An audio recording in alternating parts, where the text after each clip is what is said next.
వార్తలు సమర్పించిన వారు తాపేశ్వరం వారి new Bhaktanjaneya sweets and bakery, Eluru road, Saibaba స్తూపం దగ్గర, Jangareddygudem. Proprietor Gubbal Rambabu. CK29 news. Polavaram NDA కూటమి అభ్యర్థిగా నిలబడడం జరిగింది. కూటమి గెలిస్తే అనేకమైన సమస్యలు తీరుతాయి.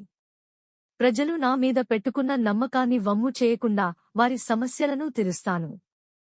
నా గెలుపుకి కృషి చేసిన జనసేన, టీడీపీ, బీజేపీ నాయకులు అలాగే ప్రజలకు ప్రతి ఒక్కరికి నా నమస్కారాలు. 24 గంటలు మండుటెండలో క్యూ లైన్లో నిలబడి ఓటు వేసిన ప్రతి ఒక్కరూ, అలానే హైదరాబాద్ నుండి, విదేశాల నుండి వచ్చి ఓటు వేసిన అందరికీ నా హృదయపూర్వక నమస్కారాలు అని పోలవరం జనసేన ఎమ్మెల్యే అభ్యర్థి చిర్రి బాలరాజు తెలిపారు. అందరికీ నమస్కారం అండి. నా పేరు చిర్రి బాలరాజు. నేను 2024 ఎన్డీఏ కూటమి అభ్యర్థిగా పోలవరం నియోజకవర్గంలో ఎమ్మెల్యే అభ్యర్థిగా నిలబడడం జరిగింది. ఈరోజు ప్రతి ఒక్కరు కూడా నన్ను ఆశీర్వదించి, ఏదైతే కూటమి గెలిస్తే మన ప్రాంతం అభివృద్ధి చెందుద్ది, అలాగే మన నియోజకవర్గంలో ఉన్నటువంటి అనేకమైన సమస్యలు తీరతాయి అని నా మీద పెట్టుకున్నటువంటి ప్రజలు నమ్మకాన్ని వమ్ము చేయకోకుండా, రేపు ప్రభుత్వం వచ్చిన వెంటనే సమస్యలపై ప్రత్యేకమైన దృష్టి సారించి వాటిని తీర్చే విధంగా నేను పనులు చేయడం జరుగుతుంది. అలాగే ఈరోజు నా ఈ గెలుపుకి కృషి చేస్తున్నటువంటి జనసేన నాయకులకు, అలాగే టీడీపీ నాయకులకు, అలాగే బీజేపీ నాయకులకు, కార్యకర్తలకి, ప్రతి ఒక్కరు కూడా పేరు పేరున నా హృదయపూర్వక నమస్కారాలు తెలియజేస్తున్నాను.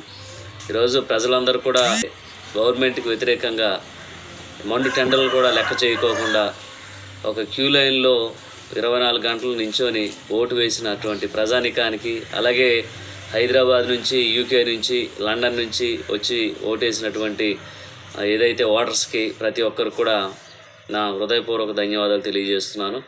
మీరు ఏదైతే మన నియోజకవర్గం అభివృద్ధి చెందాలి అనే ఒక మంచి సంకల్పంతో, అలాగే 4 సార్లు ఎమ్మెల్యేగా చేసినటువంటి తెల్లం బాలరాజు మీద వ్యతిరేకతతో మాకు ఈసారి మంచి అభ్యర్థి కావాలని నన్ను కూటమి అభ్యర్థిగా ఏదైతే చంద్రబాబు నాయుడు గారు, పవన్ కళ్యాణ్ గారు, మోదీ గారు నిర్ణయిస్తే ఆ నిర్ణయానికి మీ అందరూ కూడా శిరస వహించి తప్పకుండా అభివృద్ధి చేస్తాడనే ఒక నమ్మకంతో నాకు ఓటు వేసినటువంటి ప్రతి ఒక్కరికి కూడా పేరు పేరున నా హృదయపూర్వక నమస్కారాలు తెలియజేస్తున్నాను. అలాగే తప్పకుండా పోలవరం ప్రాజెక్టు సమస్యపై తప్పకుండా 27 కల్లా పూర్తి చేసి వారి నిర్వాసితుల సమస్యను వెంటనే తీర్చే విధంగా మేము చర్యలు చేపడతాం. అలాగే గ్రామాల్లో ఉన్నటువంటి ఏవైతే సమస్యలు ఉన్నాయో, డ్రైనేజీ వ్యవస్థ, రోడ్లు, అలాగే లైట్లు, మంచినీటి వ్యవస్థ, వీటిపై కూడా ప్రత్యేకమైన దృష్టి సారిస్తాం. అలాగే ప్రతి మండల కేంద్రంలో 20 పడకల హాస్పిటల్, మంచి డాక్టరు 24 గంటలు అందుబాటులో ఉండే విధంగా,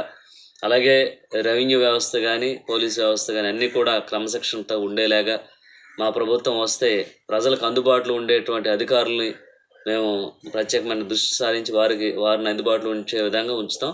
అలాగే నేను కూడా మీకు ఏ సమస్య వచ్చినా సరే మీకు అందుబాటులో ఉంటూ మీ సమస్యలని తీర్చే విధంగా మళ్ళీ 2029లో మా ప్రభుత్వానికి తప్ప దేనికి ఓటు వేయని విధంగా మేము మీకు పనులు చేసి పెడతాం. అలాగే మీరందరూ కూడా ఏ సమస్య వచ్చినా సరే నేరుగా నన్ను సంప్రదించవచ్చు. ప్రతి సమస్యను కూడా నేను ఛాలెంజ్కి తీసుకొని దాన్ని పరిష్కరించడం జరుగుతుంది. ఈ సందర్భంగా మీ అందరికీ కూడా కృతజ్ఞతలు తెలుపుతూ సెలవు తీసుకుంటున్నాను.